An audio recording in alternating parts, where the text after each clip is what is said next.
Hello everybody. Today we are going to be making some salsa. And so there's of course different types of salsa that you can make, but with the one that we're going to make today, the ingredients that we're going to need are I'm going to use 3 jalapenos, 3 serranos, 2 tomatoes, 2 cloves of garlic, a quarter of onion, white onion, and a bushel of cilantro. Okay. And of course, now I like to use serranos because a lot of times some of your jalapenos aren't very hot. And so here in this home, we like to make sure our salsa is hot. So this will assure that they're hot. Okay. Also, when you guys pick your serranos, I used to work at a ranch where we used to grow jalapenos and a lot of veggies. And a gentleman that worked there taught us that when you pick your jalapenos, if you get the jalapenos, and I hope that you can see, you know how it has the veins here, like white veins through here? These are supposed to be really hot, the ones that you can see the veins. This one doesn't have very much, so I'm saying this isn't going to be very hot. So anyway, just some information that I had that might help you pick your jalapenos is the veins determine the heat of the jalapeno. So I like to roast. Again, you can make this different ways. You can boil your jalapenos and your tomatoes, but it has a whole different flavor if you roast them, okay? And so I'm using my comal, my griddle over here.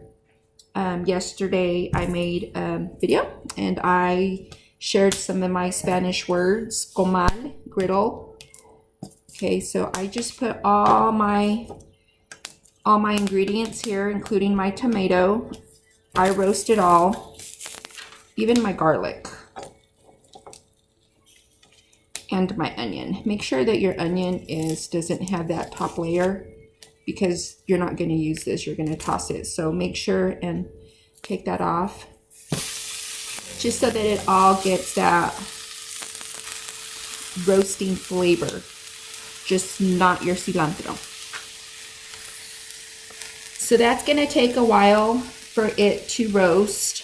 And so what you're going to do is you're just going to leave it there. I have it on an 8, my heat. And so you don't want to put it too hot because all it's going to do, it's going to really roast the outer layer and it's not really going to cook your jalapeno, and that's not what you want. And so see how this is already starting to grill. And so I'm just turning them, making sure that what you're wanting to do here is you're wanting to make sure that your jalapenos, you get a roast all the way around the jalapeno or your pepper. Okay, so I'm going to make sure that this whole thing is roasted.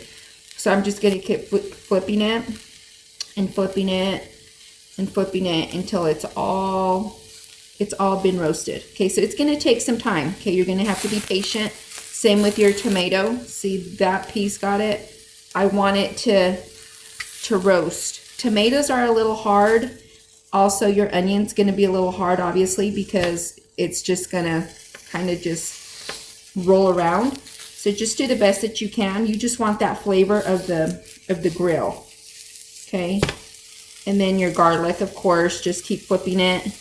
Once it gets browned, you can take off your garlic and just put them to the side. So this is what it's looking like. And so as you see, once that goes there, I'm just going to keep turning them. You don't have to turn them a lot. Just kind of let it sit there, let it grill. Once it's browned, then you can turn it over. And it's going to be a process, but it takes some time. Okay, and so that's all I'm doing is just waiting for this all to grill evenly. Okay.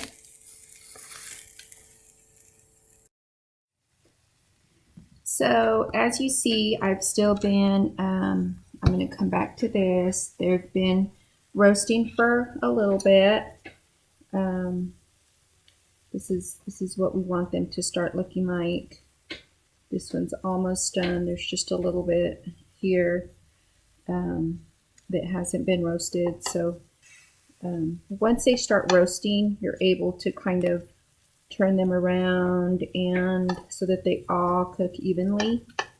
These tomatoes here, they're just starting to get that roast. The skin's actually coming off already. That's okay. Just keep turning them around.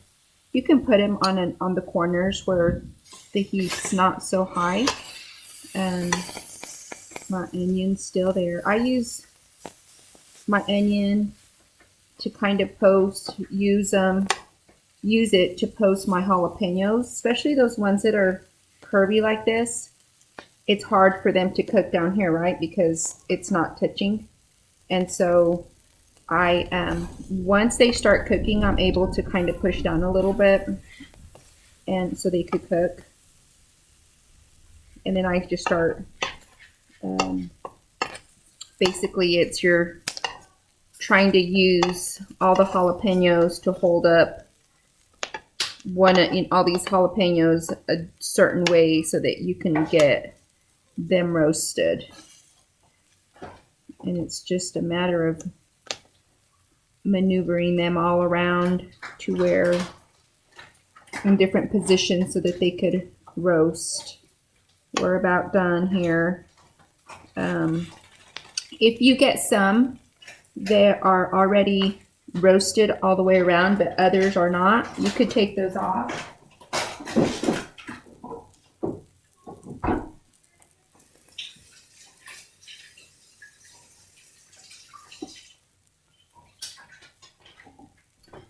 And I just got a clean towel, and I wet it. And so what I do is once the jalapeno, it's all roasted and it's ready to come off, right? Because you don't want it to burn, because then the skin's not going to come off. It's just going to stick. It's going to burn.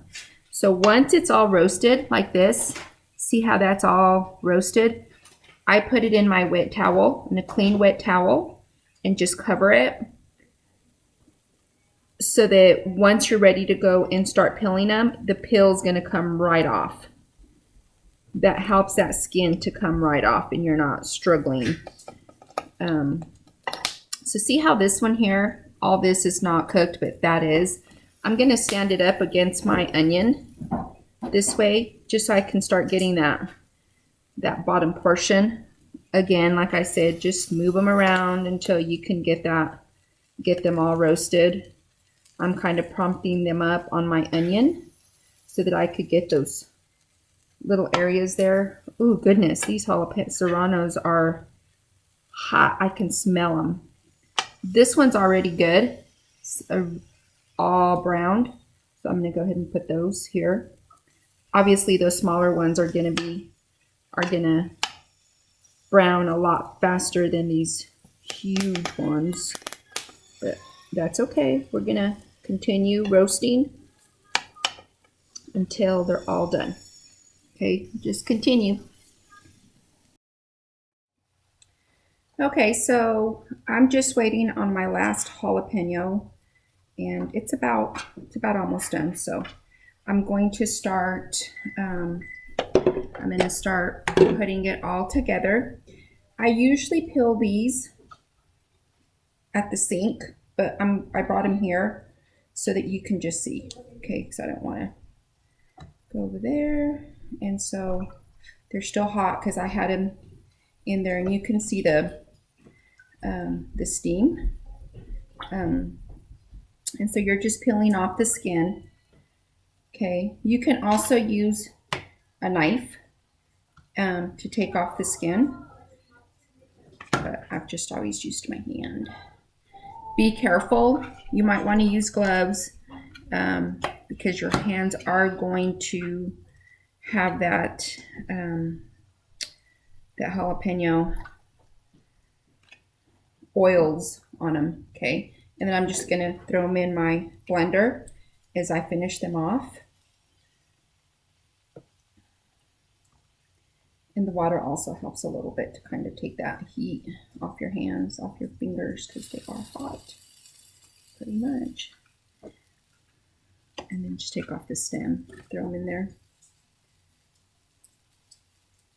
And I'm just going to do that to all my peppers. Oops. Okay. So here is my tomato, and as you see, it's just the skin, half of it stayed on the grill because it's the griddle, because it's, I mean, it's just coming off. And so you can just sit it there and just take it off with this because it's pretty hot. And then just pour it in, or toss it in there. So see, here's the rest of my peel. It was just coming off because it cooked so well, roasted, really good. Now, if you don't want to roast your tomatoes, you can use whole cans, whole tomatoes in a can, and I have some here. I was going to use these, but I'm going to use those for a different salsa, for a different type of salsa. That it's better to use canned tomatoes than it is to use whole tomatoes, like fresh tomatoes. Here's my onion. I'm just going to toss it in there. I'm not going to do anything else to it. Okay, here's this huge jalapeno, and whew, it's hot. I'm going to use the knife for this because I just took it off the griddle, and so it's way too hot, and so it just comes off. It literally just comes off. See, when they're cooked really slow, at a slow process, and it cooks good, the peel just comes off. See how nice that is? And that's when you get a really good taste to that roast taste that you want in your salsa. Just use my tongs because I'm going to throw my garlic in there as well.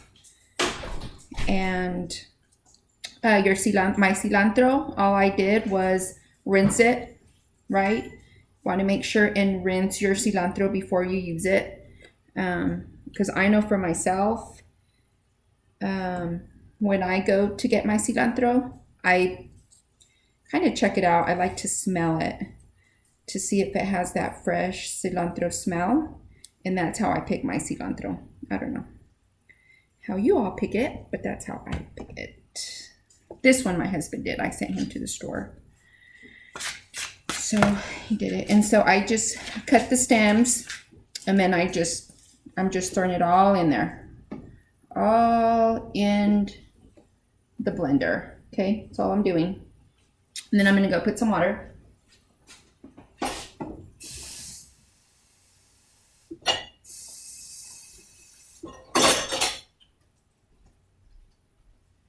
And so here it shows that I added 2 cups of water, okay, for this amount that I put. And now I'm going to blend it. And actually what I like to do is I like to pulse it. I really don't like to blend, just pulse, so that you can get whatever consistency of your salsa that you want. Now, if you want it chunky, just pulse it, and so you can determine if you want it chunky or if you want it just really blended in. That's your choice. And so that's why I like to pulse it, because it gives.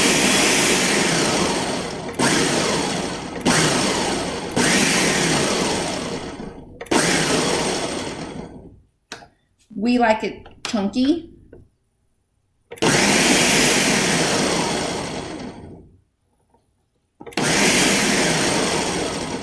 And so by me pulsing, I can see how chunky I want it. If it's too chunky, I just keep pulsing until I get what I want. Okay. And now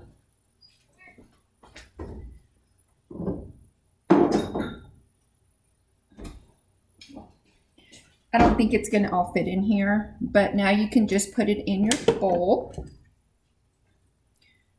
Ooh, it smells hot. Okay, it's not gonna all fit in there.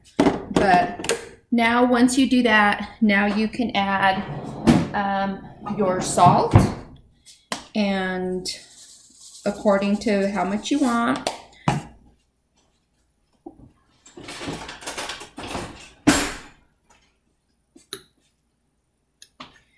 And so that is it. I can see the way I like it is I like to have like chunks, or chunky, I guess. Now I only put 2 tomatoes because we like it hot. We like heat in our salsa.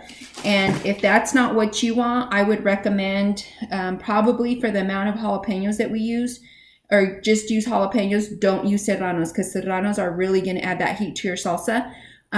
Or again, you can use a can of tomato, and this size, which is the 28 ounce, would be a perfect amount for all those jalapenos that we used, which I used, what was it, 4 jalapenos? 3 jalapenos and 3 serranos. But they were big, and so this is, you can substitute it for this, and it's going to come out more tomatoey with a can than it is with fresh tomatoes. But now all the salsa is all fresh, and you can just see it's really looks really yummy. And my husband's going to be now the most important part.